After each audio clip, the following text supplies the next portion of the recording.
Assalamualaikum warahmatullahi wabarakatuh. Sebelumnya perkenalkan, nama saya Madatila dengan NIM C0D023051 dari kelas E Perpajakan. Di sini saya ingin sedikit memberikan atau menjelaskan materi mengenai konsep penghasilan dalam akuntansi pajak. Baik, yang pertama yaitu konsep penghasilan dalam akuntansi pajak, di mana konsep penghasilan dalam akuntansi pajak adalah tambahan kemampuan ekonomis yang diterima atau diperoleh oleh wajib pajak baik dalam maupun luar negeri yang dapat digunakan untuk konsumsi atau menambah kekayaan. Penghasilan ini bisa berasal dari berbagai sumber seperti pekerjaan, usaha, modal, atau lainnya. Di mana di Indonesia definisi penghasilan secara umum diatur dalam Undang-Undang Pajak Penghasilan. Secara ringkas, penghasilan adalah setiap tambahan kemampuan ekonomis yang diterima atau diperoleh wajib pajak baik yang berasal dari Indonesia maupun dari luar Indonesia yang dapat dipakai untuk konsumsi atau untuk menambah kekayaan wajib pajak yang bersangkutan dengan nama dalam bentuk apapun. Selanjutnya yaitu ada unsur-unsur penting dalam definisi penghasilan, di mana yang pertama yaitu tambahan kemampuan ekonomis, di mana penghasilan harus menambah kemampuan ekonomis wajib pajak. Ini berarti harus ada manfaat ekonomi yang diterima atau diperoleh. Yang kedua, diterima atau diperoleh yaitu penghasilan bisa diterima secara tunai, non tunai, atau diperoleh haknya. Yang ketiga itu wajib pajak. Penghasilan harus diterima atau diperoleh oleh wajib pajak yang bersangkutan.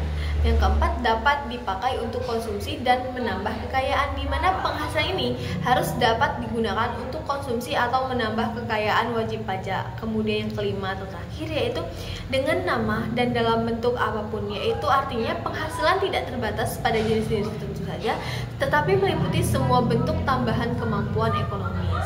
Selanjutnya yaitu jenis-jenis penghasilan yang dikenakan pajak, di mana diantaranya adalah pajak dari penghasilan pekerjaan seperti gaji, upah, tunjangan, honorarium, dan imbalan lainnya yang sehubungan dengan pekerjaan. Kemudian penghasilan dari usaha seperti keuntungan dari kegiatan usaha yang dilakukan oleh wajib pajak ataupun badan. Kemudian penghasilan dari modal, di mana seperti bunga, dividen, royalti, sewa, dan keuntungan dari penjualan harta. Dan yang terakhir yaitu penghasilan lain-lain, di mana seperti hadiah, keuntungan dari pembebasan utang, dan penghasilan lain yang tidak termasuk dalam kategori di atas.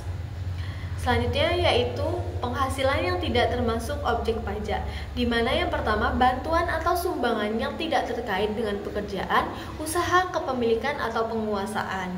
Yang kedua, harta hibah yang diterima oleh keluarga sedarah dalam garis keturunan, garis lurus 1 derajat, badan keagamaan, badan pendidikan, badan sosial, atau pengusaha kecil. Yang ketiga ada warisan. Dan yang keempat, pembayaran dari perusahaan asuransi karena kecelakaan, sakit, atau meninggalnya orang yang diasuransikan. Kemudian yaitu perbedaan konsep penghasilan akuntansi komersial dan pajak. Bisa dilihat pada gambar yang telah ditampilkan bahwa di sini ada akuntansi komersial dan akuntansi pajak. Kemudian implikasi perbedaan konsep, di mana perbedaan pengakuan penghasilan, kemudian perbedaan objek penghasilan, perbedaan waktu pengakuan penghasilan, dan koleksi fiskal serta implikasi secara umum. Dan yang terakhir yaitu kesimpulan, di mana memahami konsep penghasilan dalam akuntansi pajak sangat penting bagi wajib pajak untuk menghitung, membayar, dan melaporkan pajaknya dengan benar. Konsultasi dengan ahli pajak atau membaca peraturan perpajakan yang berlaku sangat disarankan untuk memastikan kepatuhan terhadap peraturan perundang-undangan. Baik, itulah sedikit penjelasan mengenai materi di atas. Lebih kurangnya saya mohon maaf. Semoga apa yang saya sampaikan dapat menjadi ilmu bagi kita semua. Saya ucapkan terima kasih. Wassalamualaikum warahmatullahi wabarakatuh.